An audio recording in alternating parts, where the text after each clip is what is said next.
Sir Isaac Newton is considered by many to be the greatest and most influential scientist who ever lived. He laid the foundations for most of classical mechanics. In this work, Newton described universal gravitation and the three laws of motion, which dominated the scientific view of the physical universe for the next 3 centuries.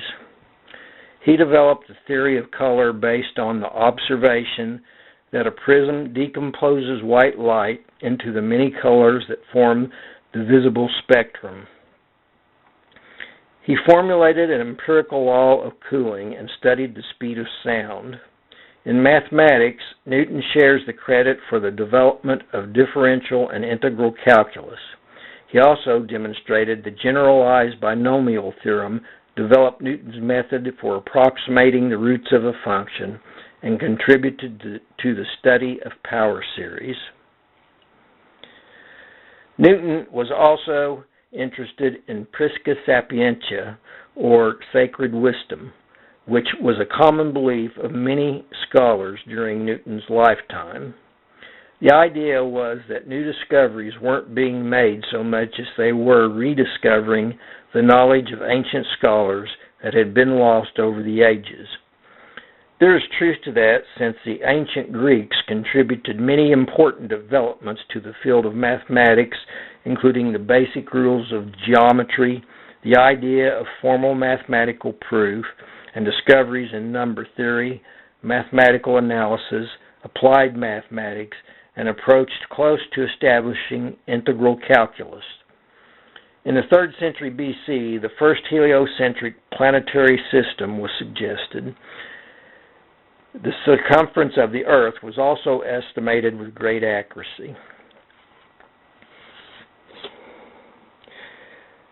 Along with his scientific fame, Newton was also a student of the Bible.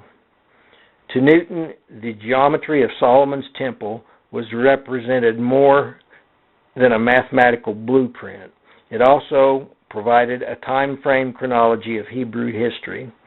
Newton felt that just as the writings of ancient philosophers, scholars, and biblical figures contained within them unknown sacred wisdom, the same was true of their architecture.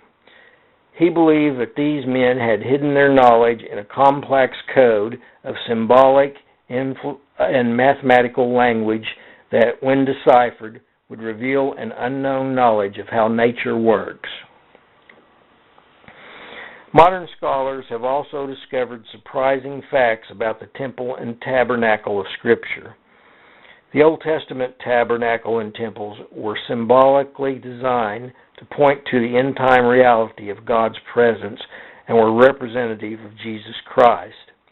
For people that are interested in this, I recommend the following books: The Temple and the Church's Mission by G.K. Beale, Jesus the Temple by Nicholas Perrin. What I want to take a look at in this 4-part series is the kind of ancient wisdom that is found in the Bible and how it is related to faith, wisdom, and then how these two spiritual realities are connected to the apocalyptic genre.